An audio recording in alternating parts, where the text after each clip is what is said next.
Yeah, why we're here today is an international day of protest against the mainstream media. People are feeling like we live in an ever more corporatised world where the profits of people's time, their labour, their effort are going towards an ever-decreasing pool of people, and there's an ever-increasing group of people who are feeling the effects of that, who are suffering with poor public services, who are suffering pay cuts, living on poverty wages, who are having, disabled and sick people having their benefits cut, elderly people choosing to heat their homes or eat, all because this money is being siphoned into the pockets of people who already, frankly, have far too much. And we're looking to the mainstream media to start reflecting this reality, start talking about it, discussing it, start appearing when people are protesting, as they are in their millions across the world against this now. And you could, on November 5th you had the Million Mass March, 477 locations around the world, every inhabited continent on the planet had these protests taking place.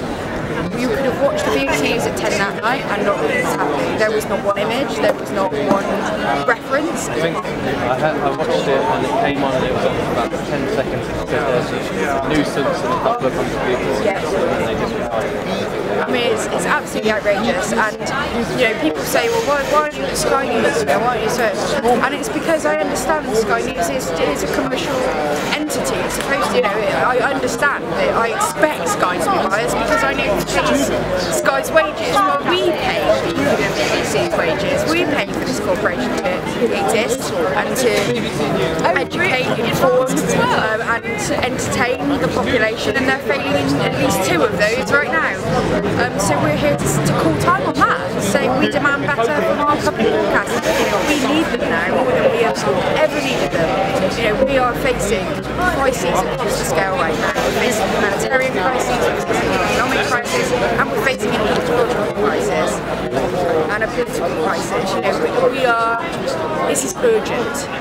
This can't wait for the BBC to put itself together, and that's why in the meantime it's left in the hands of citizen journalists who are coming forward to try and fill that gap. But we can't do it all. We can't compete with the platform of the BBC, so we're here to demand that they do a better job.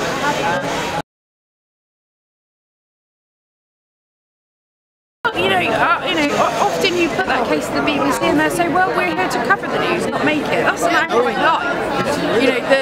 The volume and the frequency which the BBC pay attention to stories makes popular sentiment. It tells people what is significant in a sea of information. There's always stuff going on all over the world. Why is it some issues more important to people than others? Because it feels like it is, because they turn on the news and they, oh my god, I can't get away from this. It's on Newsnight, it's on the Daily Politics, it's on the Channel 4 News. This must be enormous, and one example of that is immigration. We don't have an immigration issue in this country. We've got a lower immigrant population than Germany, France, most of Western Europe, the United States, Australia.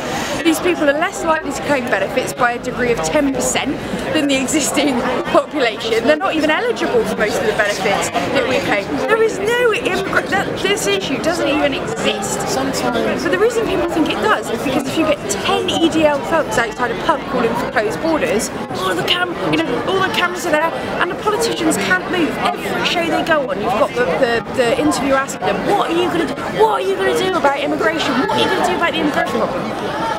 That's what it creates. And when people come on protest, in some ways the protest is the easy part.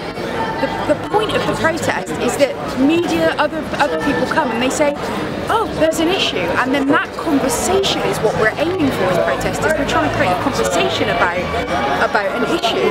And so if the media don't show up, if the media ignore us, they're actually taking away the power of protest. In the same way that protest has been attacked from all sides right now. You've got regressive laws with the Anti-Social Behaviour Crime and Policing Bill, which would like to outlaw lawful assembly. Where's that been on the news? Not, barely mentioned.